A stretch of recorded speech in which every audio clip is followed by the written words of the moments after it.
नमस्कार, मैं विक्रम सिंह। बहुत सारे बच्चों को अणुभार निकालने में तकलीफ हो रही है। तो हम आज देखेंगे अणुभार हम कैसे ज्ञात करें। अणुभार अणुभार को हम मॉलिक्यूलर मास भी कहते हैं।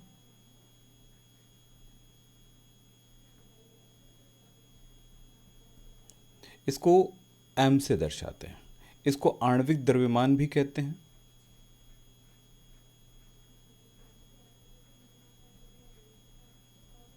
आणविक द्रव्यमान ऐसा कहें तो फिर मॉलिक्यूलर वेट भी कह सकते हैं इसको।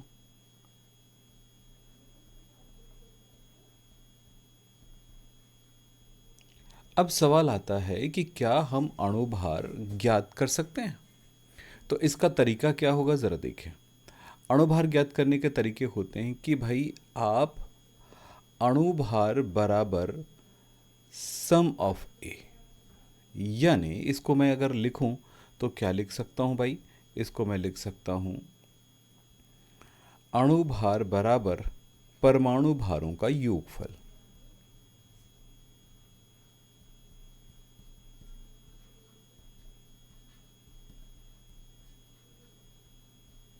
अब परमाणु भारों का योगफल तो किस में, अणु में।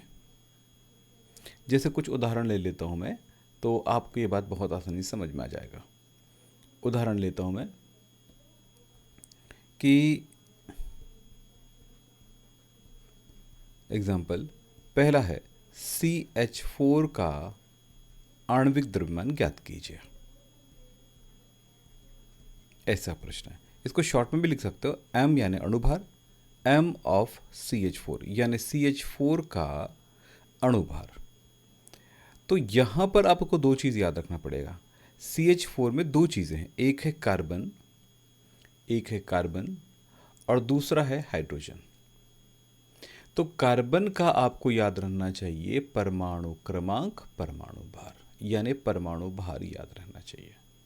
अब हाइड्रोजन का परमाणु क्रमांक परमाणु भार हमने कार्बन को याद कर सकते हैं। अगर याद करने का तरीका क्या रहेगा कि कार्बन ऐसे बोलें, कार्बन 612।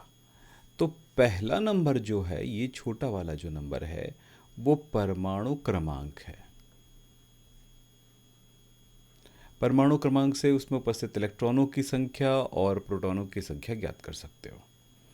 यानी इलेक्ट्रॉन की संख्या और प्रोटॉन की संख्या इसमें बराबर होती है। परमाणु क्रमांक को हम Z से दर्शाते हैं, परमाणु भार को हम A से दर्शाते हैं। तो ये जो होता है परमाणु भार होता है।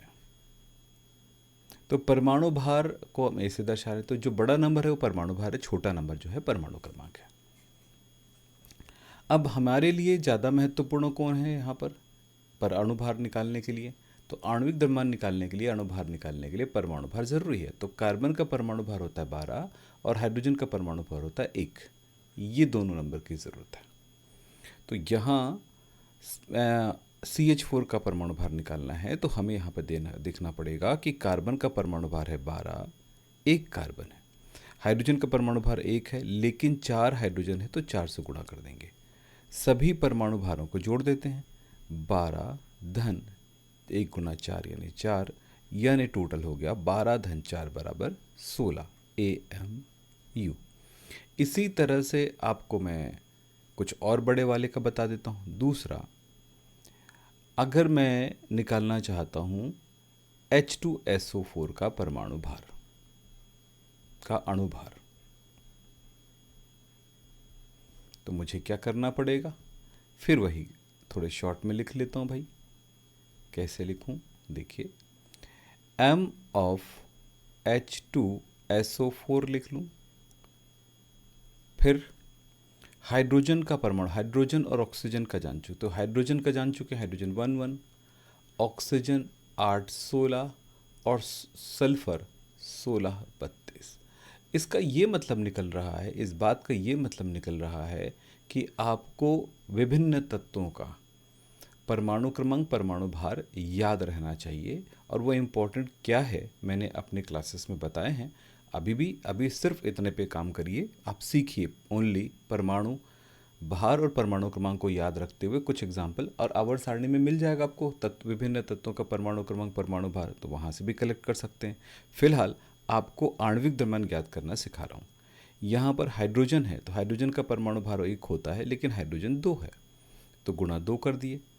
फिर प्लस सल्फर, सल्फर का परमाणु भार कितना है 32, प्लस अच्छा सल्फर एक ही बार है तो कोई फर्क नहीं पड़ता है, लेकिन ऑक्सीजन 4 है तो 4 है, इसके लिए क्या करना पड़ेगा, ऑक्सीजन का परमाणु भार है 16, ऑक्सीजन को 4 से गुणा कर दीजिए इसके परमाणु भार को, तो हो गया 2 धन 32 धन 16 चौक 64, सबको जोड़ दें तो 98 मिलेगा, 98 AMU, ये हुआ इसका आंसर।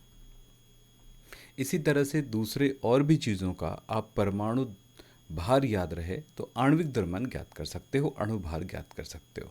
तो परमाणु भार किन किन तत्वों का इम्पोर्टेंट है ये मैं आपको कई वीडियो में बता चुका हूँ और आने वाले टाइम पे भी बताऊँगा, लेकिन आपको अभी पता चल गया है कम से कम कार्बन 612, हाइड्रोजन 11, ऑक्सीजन 816 और सल्फर 1632, ये याद हो चुका है।